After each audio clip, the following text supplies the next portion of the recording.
এবার তো ক্রিকেট খেলতে খেলতে তো ব্যাট নষ্ট হয়ে গেল। হ্যাঁ জলদি মেম্বারটা দিকে মেম্বার সাহেব ঘুরবা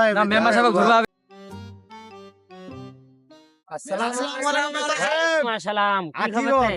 খবর আলহামদুলিল্লাহ ভালো ভালো আছেন না? হ্যাঁ আলহামদুলিল্লাহ। আমার তোমার খোঁজাবে আসি না।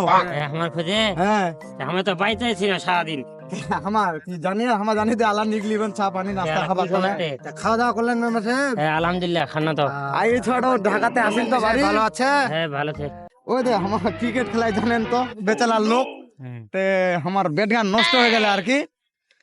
এ তো সবাই আসে প্রতিদিন ভলিবল দো ও ক্রিকেটে ব্যাট দো ওই বল দো ফান্না তুস্কা তা আমাকে চাউলে কাট দো আর কাট দিব এই ছোট চিনা চিনা লাগে এক তো প্রতিপতি কাট করে দিন না এখন কাট করে দিন না এখন যাই হোক তাহলে এই ছোট চিনা চিনা লাগে আমরা ভালো সমস্যা নাই ভালো হ্যাঁ এই ভাই এই ছোট বাপক তো বসে কথা কাট করে দিলি মেম্বার সাহেব এটা বড় কথা না, এখন বড় কথা ছ পয়লা আসলে এখন ব্যাট ট্যাট নিবা হবে। আলা আমার কে টাকা বেতন ভাই বেতন যাই হোক কে টাকা বেতন 5,000 টাকা পাই কাউন্সিলতে আর এমনি 1-2,000 টাকা হয় 5-7,000 তোমার মেম্বার সাহেব তোমার একটু রাস্তা 10 কাটা আমার জমি চলে গেল পুরো তোমার আমার এলাকার মেম্বার তোমার যে আমার না আশা করি আলু আশা করবো কো আমার কাট দিমো সবাইকে দে দে আই যে আমার আদি ফেনে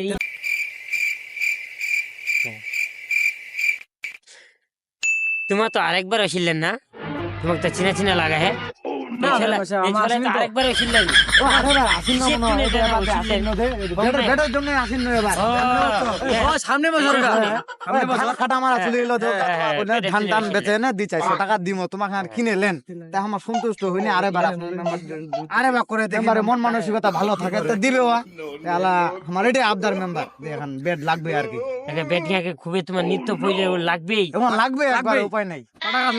শুক্রবারে আসো দেখি তো দিবেন তবে ইনশাল্লাহ শুক্রবারে আসো তোমার বেটিয়ান যেহেতু খুবই আবদার করেন দিব সত্যি। হ্যাঁ ওই আর কি আশা করে তোমার মেম্বার কোন আসসালামু আলাইকুম মেম্বার সাহেব থাকেন আর কি মেম্বার সাহেব আচ্ছা থাকেন যাও তাহলে মেম্বার সাহেব তোমার আবদারটা মুই রাখি ই নাই পকেটের নাই টাকা তোমাকে দিম বেড বেড না মুই। আশা করি নতুন পেজে আমাদের সাপোর্ট করবেন আর আমাদের সাথেই থাকবেন।